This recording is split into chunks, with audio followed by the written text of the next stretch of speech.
Assalamualaikum warahmatullahi wabarakatuh. Berbagai informasi dari peristiwa yang terjadi di wilayah Sumatera Selatan pagi hingga sore hari ini, Senin 25 April 2022 terangkum dalam Sumeko News.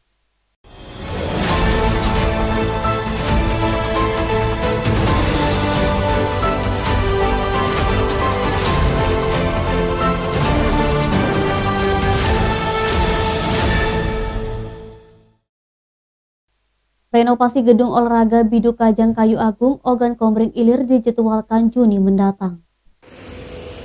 Renovasi gedung olahraga Biduk Kajang Kayu Agung Ogan Komering Ilir dijadwalkan Juni mendatang.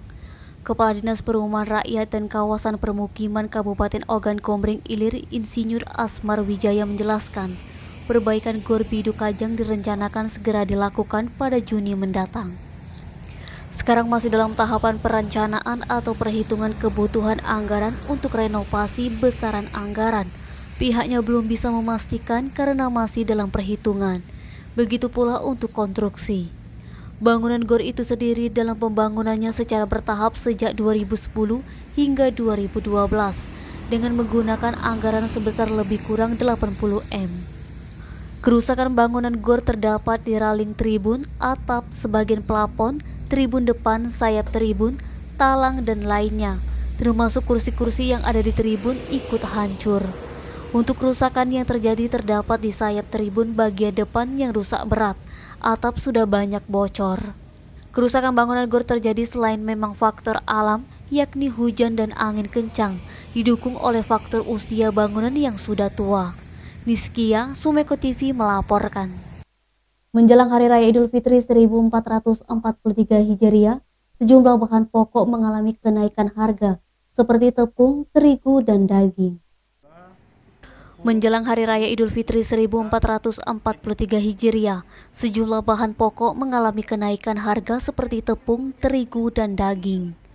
Kenaikan harga bahan pokok tersebut dikarenakan macetnya distribusi di jalan lintas timur.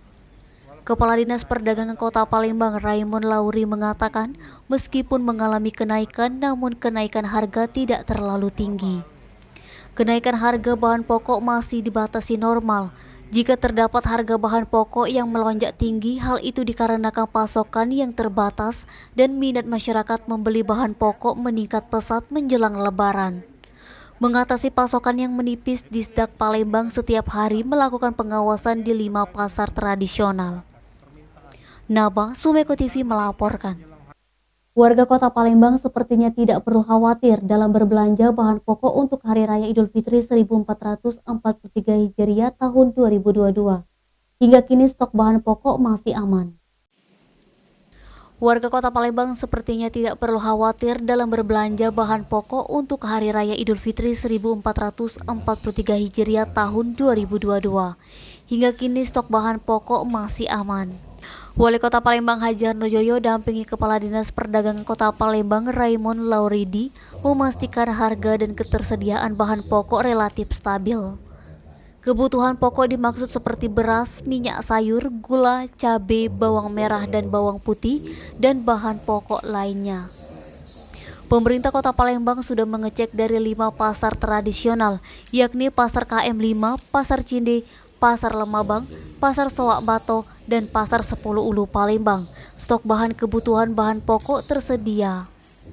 Harnojoyo menghimbau kepada masyarakat Kota Palembang jangan takut lagi barang kebutuhan pokok tidak ada. Denny, Sumeko TV melaporkan. Dinas Pertanian dan Ketahanan Pangan Kota Palembang memprediksi pada H-2 dan H-1 Lebaran tahun ini, jumlah pemotongan sapi akan mengalami peningkatan. Dinas Pertanian dan Ketahanan Pangan Kota Palembang memprediksi pada H-2 dan H-1 Lebaran tahun ini, jumlah pemotongan sapi akan mengalami peningkatan. Kepala Dinas Pertanian dan Ketahanan Pangan Kota Palembang Sayuti, usai menghadiri rapat koordinasi ketersediaan dan stabilitas harga bahan pokok dan barang penting di Rumah Dinas Wali Kota Palembang, Senin 25 April mengungkapkan, kenaikan jumlah pemotongan tersebut seiring dengan melonjaknya permintaan masyarakat akan daging jelang Lebaran. Saat ini produksi daging sapi berada di angka 50-60 ton per hari. Menjelang lebaran tepatnya pada H-2 hingga H-1 lebaran, pemotongan sapi diprediksi mencapai 100 ton. Sementara terkait harga daging menjelang lebaran tahun ini, Sayuti membenarkan bahwa terjadi lonjakan harga. Diharapkan kenaikan harga tersebut tidak terlalu tinggi. Sekarang harga daging sapi di pasar sudah mencapai Rp150.000 per kilo. Diharapkan tidak lagi merangkak naik. Berkaca pada tahun lalu harga daging tembus Rp170.000 per kilo. Naba, Sumeko TV melaporkan. Pemerintah Kabupaten Ogan Ilir akan menanggung semua biaya perawatan Siti Badriah 15 tahun yang menjadi korban begal di Desa Burai, Kecamatan Tanjung Batu beberapa waktu lalu.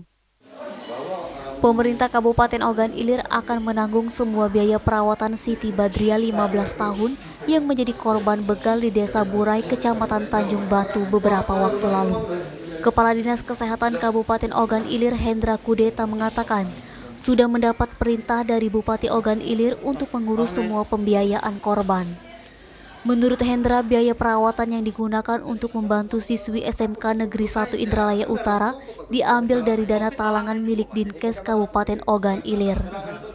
Dinkes pun saat ini telah menerima kartu keluarga dan surat keterangan miskin yang diserahkan melalui Kepala Desa Burai. Saat ini staf Dinkes sedang berkoordinasi mengenai administrasi dengan pihak RSUP Muhammad Husin Palembang, tempat Yaya dirawat. Sementara Kepala Desa Burai Erik Asrila mengucapkan terima kasih kepada Pemkab Ogan Ilir yang bersedia menanggung biaya perawatan Siti Badriah.